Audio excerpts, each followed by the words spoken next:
This week, we're going to rank each actor who played Superman according to how close they came to the comic that inspired them.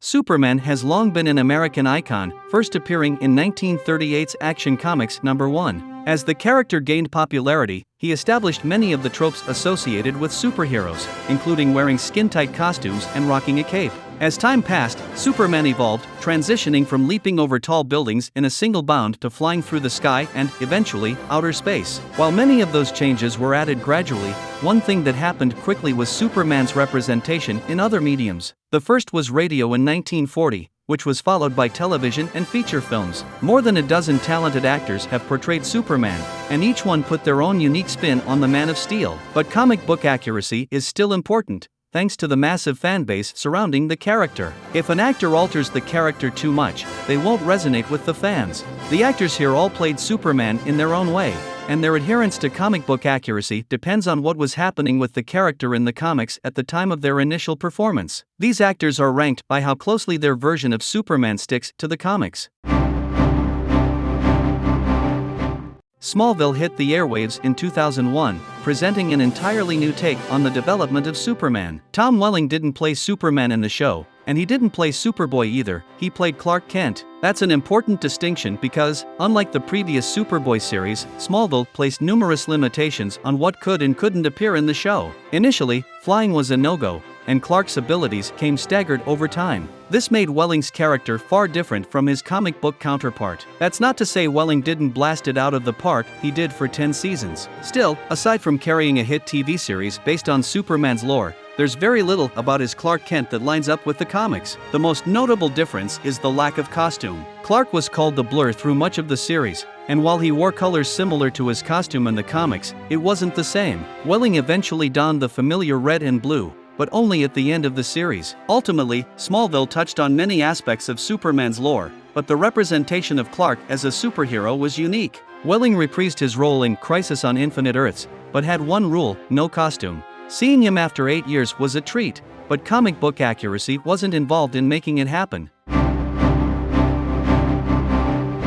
The original Superboy television series from 1988 featured characters like Lana Lang, Perry White, Lex Luthor, and the Kents from the comics. The series focused on Superboy during his college years in Florida, which, at the time, was a new concept. Superboy had been absent from live action until this series, although the character was all over the comics, having debuted in Superboy #1 in 1949. Despite this, the series has entirely new, non-comic inspired storylines. Additionally, DC Comics erased Superboy from its continuity the year prior via John Byrne's Man of Steel reboot, so Superboy stood on its own. Because of this, John Newton's take on the Boy of Steel doesn't mesh well with the comics at the time he donned the cape. Superboy would have had to air back in the 50s to come close. Still, even with so much of the character failing to match up with its contemporary comic book counterpart, Newton's Superboy does plenty to ground it in the franchise. His costume is reminiscent of the one worn by the Man of Steel in Superman, the movie, and Newton certainly looks the part. Unfortunately, Newton didn't remain on the series for long.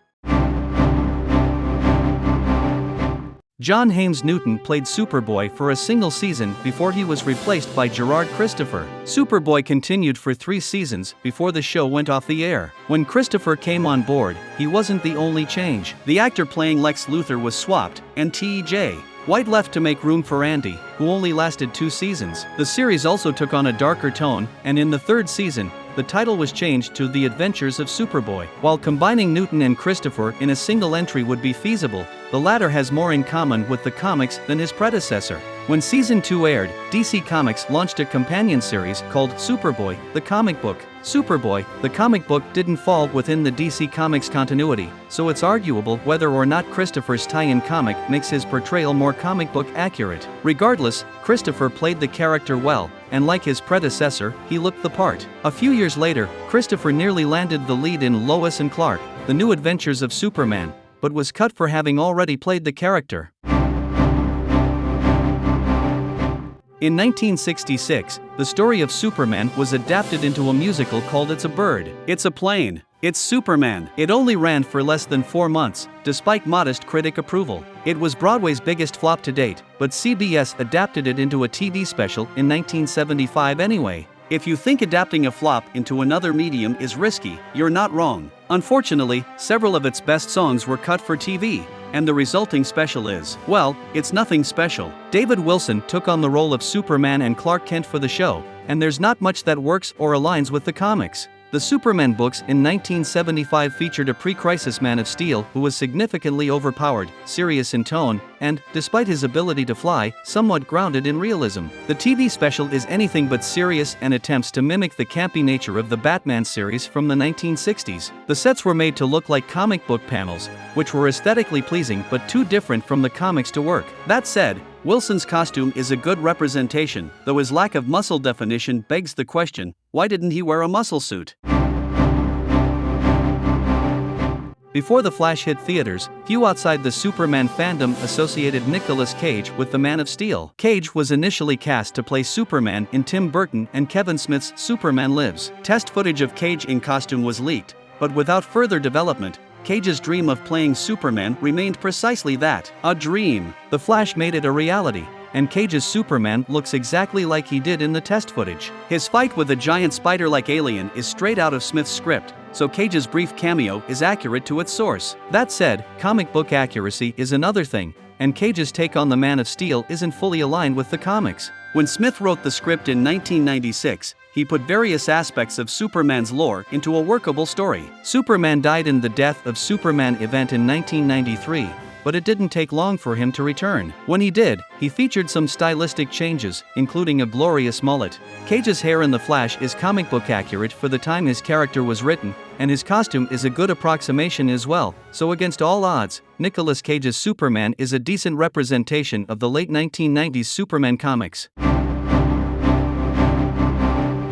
Long before superheroes were represented in massive feature films, many popped up in serials. Kirk Alyn starred as Clark Kent in the very first Superman serial, released in 1948 in 15 parts. The serial's length is 244 minutes, so Alyn's Superman movie is 40 minutes longer than Superman, the movie. When Superman was released, The Man of Steel had been published for a decade, so there was plenty of source material to adapt. Alyn's Superman and Clark Kent aligned fairly well with the comics regarding his costume and backstory. In an odd take on promoting the film, Alyn wasn't credited. He was billed as Superman, making it seem like the Man of Steel himself was taking some time off from punching bad guys to shoot a movie. Alyn made it work, and the serial offers a great retelling of Superman's origin story, beginning on Krypton, landing in Kansas, and fighting crime in Metropolis. The only problem with the first Superman movie was the budget, which was clearly lacking. This is never more apparent than during Superman's flying scenes. Alyn moves to soar into the sky and is immediately replaced with an animated version of the character, who is replaced by Alyn when he lands. It's bizarre, but it works. Of all the actors who played Superman over the years, Bud Collier stands as the true original. Collier played the lead in The Adventures of Superman radio series from 1942 until 1951 in over 2,000 episodes on the radio, also voicing the character on the Max Fleischer Superman cartoon from 1941 to 1943. His work helped establish the Man of Steel outside of comics, and Collier played the character far more than anyone else in this article. While all that's true, Collier doesn't match up to his peers in one obvious way: he never played the character in live action. In some ways, Collier was limited by the medium available in his day, but radio and animation also allowed him to play a character he otherwise wouldn't have. Collier's take on Superman helped establish the character, and his work was very representative of the comics. Collier was the reason kryptonite exists. It didn't originate in the comics. Collier reportedly wanted to take a vacation, so kryptonite was created to give him some time off. While Collier was out, another actor made groaning sounds in his stead, and Superman's greatest weakness was born. Henry Cavill brought Superman to life in 2013's The Man of Steel, launching the DC Extended Universe. Cavill's performance reflected director Zack Snyder's darker tone, taking some cues from Christopher Nolan's Dark Knight trilogy. The film retells Superman's origin story but adds details absent from previous adaptations and comic books. It opens with Jor-El taking the genetics codex of Krypton and infusing it with his infant son before sending him to Earth. This establishes the conflict that unfolds decades later with the arrival of General Zod, but it also upends decades of Superman origin tropes. This leads to incredible fight sequences unlike any that appear appeared in any of the live-action Superman adaptations that came before. It added a lot to the franchise in terms of visual storytelling on the big screen, but several aspects of Cavill's take on Superman don't mesh well with the comics, and it doesn't have to do with the costume. Despite lacking the iconic red pants, Superman is all about inspiring hope. That's who and what the character has been for nearly a century. But that's not Cavill's DCU Superman. Instead, he's forced to kill Zod, and in doing so,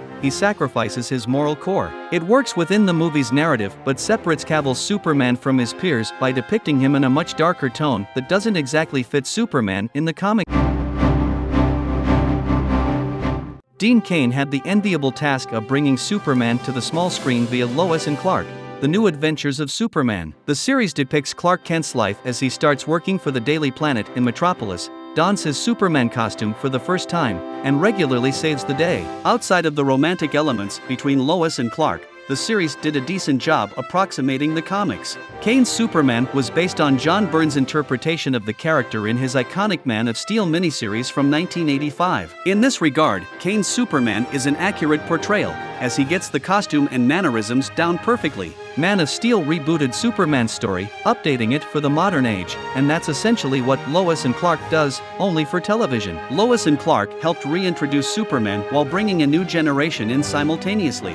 The series only ran for 4 seasons between 1993 and 1997, and after Clark's secret identity was out in the open, it suffered somewhat. Despite this, Cain is remembered for making Superman a more honorable, honest, and compassionate hero, just as he was depicted in the comics a decade earlier.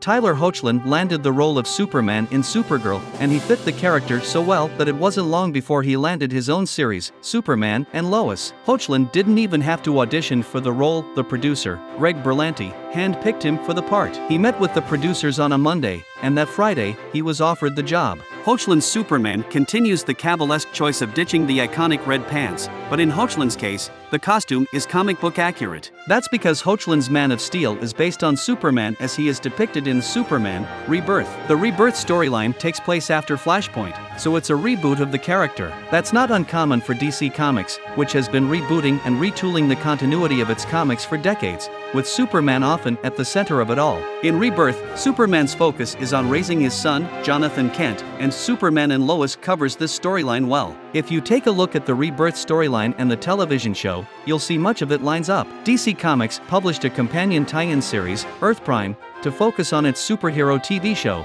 with the second issue covering Hoechlin's version of Superman. The story, costume, plot elements, characters, and Superman's interactions with his cousin in Supergirl are comparable to the comics in ways Hoechlin's TV predecessors failed to match in a meaningful way.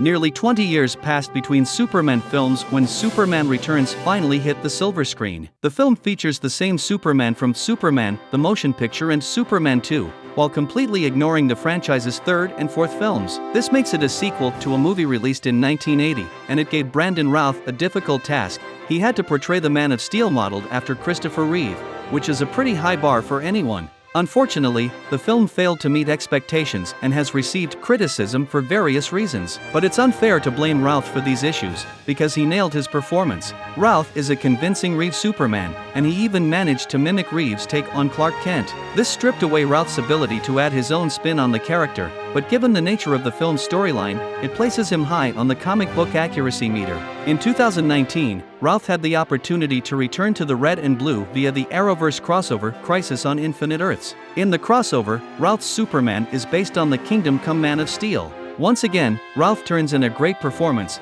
portraying Superman just as he is depicted on the page. Routh's only problem in terms of accuracy is timing, as his Superman Returns depiction is over 25 years out of date, while his Crisis Superman is 23 years out of date. For many fans, Christopher Reeve is the ultimate incarnation of Superman, despite appearing 40 years after the character's introduction. Superman, the movie, introduced a new generation to Clark Kent, with a thoughtful and sensitive portrayal. The film covers the character's origin and rise to prominence as a superhero in Metropolis. The film was released in 1978, and Superman's costume is identical to what was present in the comics at the time. Additionally, Reeve conveys a sense of hopefulness that is core to the character, and many consider his portrayal of the Man of Steel to be the best of them all. The first film did an excellent job of matching Superman to the comics, but the second strayed a bit. In the final fight between Superman, Zod, and his goons, Superman shows off some incredibly weird powers that weren't part of the comics at all. This separates his performance from the source somewhat. Of course, Superman develops some strange superpowers over the years, including hypnosis, firing little versions of himself out of his fingers, and more. Still, he never threw his chest emblem at someone and watched it grow in size and envelop them. Regardless, it's a minor deviation for a portrayal that easily reaches the penultimate position as one of the most comic book accurate Supermen in film. George Reeves landed the role of Superman in the 1951 Adventures of Superman TV series, though he was initially reluctant to take it. Despite this, he put on the blue tights and red boots and stepped into America's living rooms as the Man of Steel. The show was an incredible success. Before long, Reeves was a superstar. The series closely resembled the comics published throughout the 1950s. Superman is a strongman capable of performing amazing feats, and that's precisely how Reeves played him. Of course, Reeves also played Clark Kent, and his take on him perfectly reflects the comics as well. Christopher Reeve, no relation, despite the last name, played Kent as a bumbling fool. In contrast, Reeves played him as a competent, confident reporter who would do anything to get his story. The series added some powers that weren't in the comics. Superman's bulletproof skin nearly got Reeves killed when a boy showed up to a meet and greet with a loaded gun. Fortunately, the kid didn't test Reeves' ability to stop bullets with his skin, but the incident certainly shocked the actor. In an odd twist, Ben Affleck played Reeves in 2006 as Hollywoodland, a decade before he took on the role of Batman. That was our show. What did you think? Was this rank reflective to how Superman appeared in the comics for each decade? Let me know in the comments below, and please share this video to help me gain more subscribers. And subscribe to my channel yourself if you haven't already. Check out my Carl Vincent Vampire Hunter franchise also in the comments below. Until next time, this is Andrew in for Kevin Given saying, live long and prosper, may the force be with you, and keep reaching for the stars.